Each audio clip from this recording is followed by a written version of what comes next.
You, John Fitzgerald Kennedy, do solemnly swear I, John Fitzgerald Kennedy, do solemnly swear that you will faithfully execute the office of President of the United States that I will faithfully execute the office of President of the United States and will, to the best of your ability, and will, to the best of my ability, preserve, protect, and defend the Constitution of the United States. preserve, protect, and defend the Constitution of the United States. So help you God. So help me God.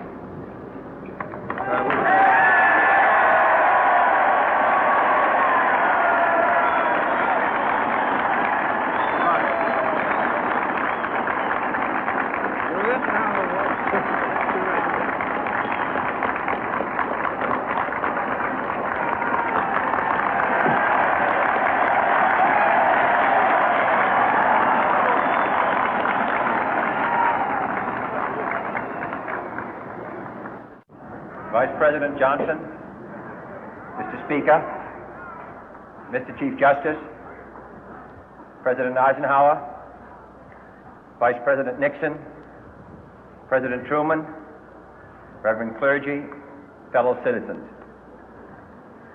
We observe today not a victory of party, but a celebration of freedom, symbolizing an end as well as a beginning, signifying renewal as well as change.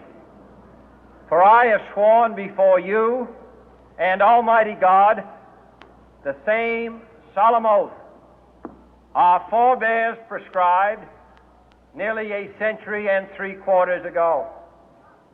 The world is very different now, for man holds in his mortal hands the power to abolish all forms of human poverty and all forms of human life.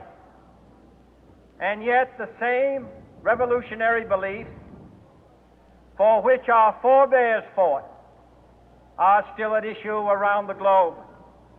The belief that the rights of man come not from the generosity of the state, but from the hand of God. We dare not forget today that we are the heirs of that first revolution.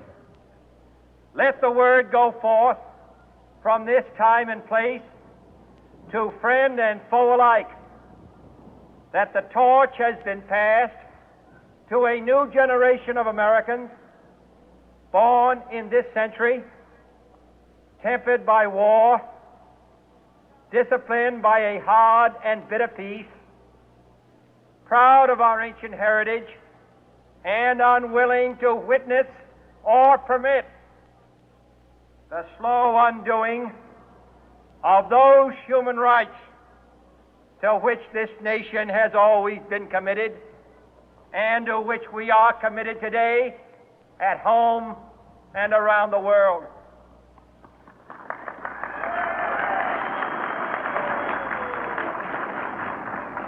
Let every nation know, whether it wishes us well or ill, that we shall pay any price, bear any burden, meet any hardship, support any friend, oppose any foe to assure the survival and the success of liberty.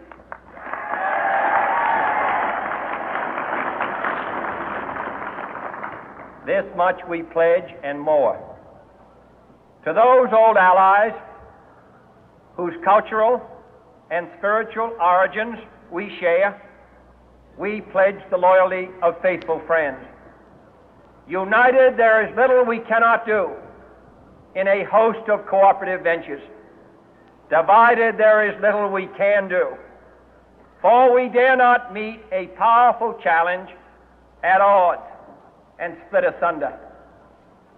To those new states whom we welcome to the ranks of the free, we pledge our word that one form of colonial control shall not have passed away, merely to be replaced by a far more iron tyranny. We shall not always expect to find them supporting our view, but we shall always hope to find them strongly supporting their own freedom, and to remember that in the past, those who foolishly sought power by riding the back of the tiger ended up inside.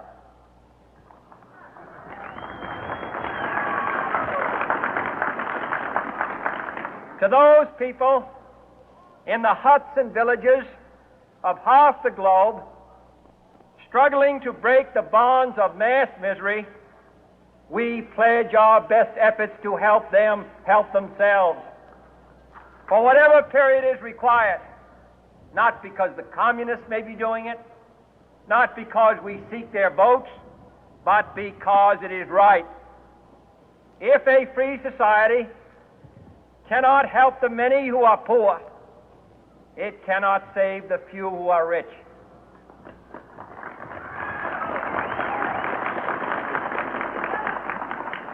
To our sister republics south of our border, we offer a special pledge to convert our good words into good deeds, in a new alliance for progress, to assist free men and free governments in casting off the chains of poverty. But this peaceful revolution of hope cannot become the prey of hostile powers. Let all our neighbors know that we shall join with them to oppose aggression or subversion anywhere in the Americas.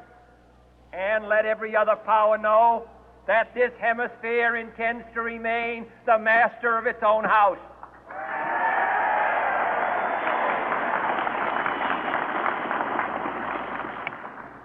To that World Assembly of Sovereign States, the United Nations, our last best hope, in an age where the instruments of war have far outpaced the instruments of peace, we renew our pledge of support to prevent it from becoming merely a forum for invective, to strengthen its shield of the new and the weak, and to enlarge the area in which its writ may run. Finally, to those nations who would make themselves our adversary, we offer not a pledge, but a request that both sides begin anew the quest for peace. Before the dark powers of destruction, unleashed by science, engulf all humanity in planned or accidental self-destruction, we dare not tempt them with weakness, for only when our arms are sufficient beyond doubt can we be certain beyond doubt that they will never be employed. But neither can two great and powerful groups of nations take comfort from our present course, both sides overburdened by the cost of modern weapons, both rightly alarmed by the steady spread of the deadly atom, yet both racing to alter that uncertain balance of terror that stays the hand of mankind's final war.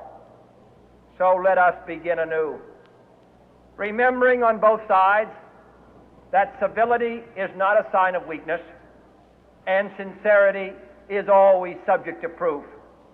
Let us never negotiate out of fear, but let us never fear to negotiate.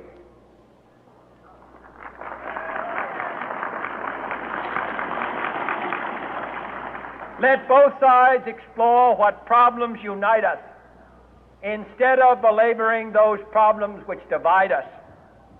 Let both sides, for the first time, formulate serious and precise proposals for the inspection and control of arms, and bring the absolute power to destroy other nations under the absolute control of all nations.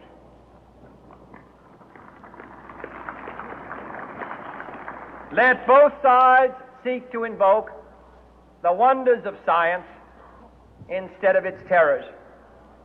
Together, let us explore the stars, conquer the deserts, eradicate disease, tap the ocean depth, and encourage the arts and commerce.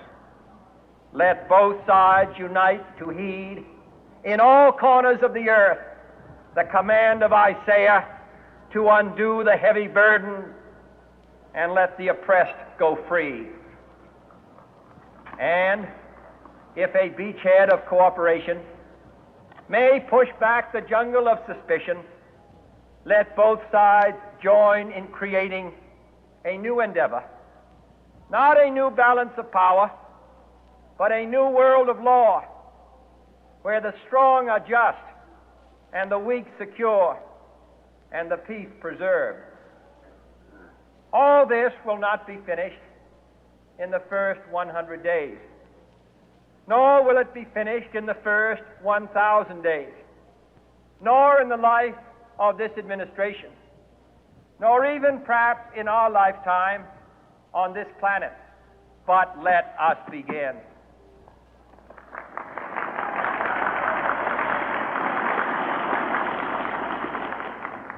In your hands, my fellow citizens, more than mine, will rest the final success or failure of our course. Since this country was founded, each generation of Americans has been summoned to give testimony to its national loyalty. The graves of young Americans who answered the call to service surround the globe. Now the trumpet summons us again, not as a call to bear arms, though arms we need, not as a call to battle, though in battle we are, but a call to bear the burden of a long twilight struggle, year in and year out, rejoicing in hope, patient in tribulation, a struggle against the common enemies of man, tyranny, poverty, disease, and war itself. Can we forge against these enemies a grand and global alliance, north and south, east and west, that can assure a more fruitful life for all mankind? Will you join in that historic effort?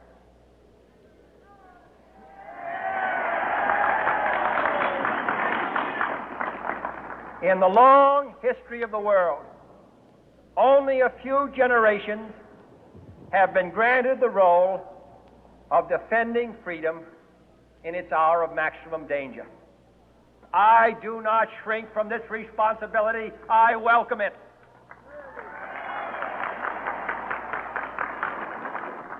I do not believe that any of us would exchange places with any other people or any other generation. The energy, the faith, the devotion which we bring to this endeavor will light our country and all who serve it. And the glow from that fire can truly light the world.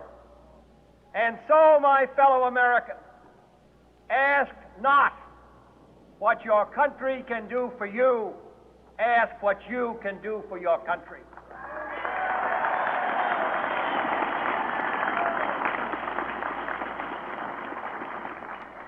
My fellow citizens of the world, ask not what America will do for you, but what together we can do for the freedom of man.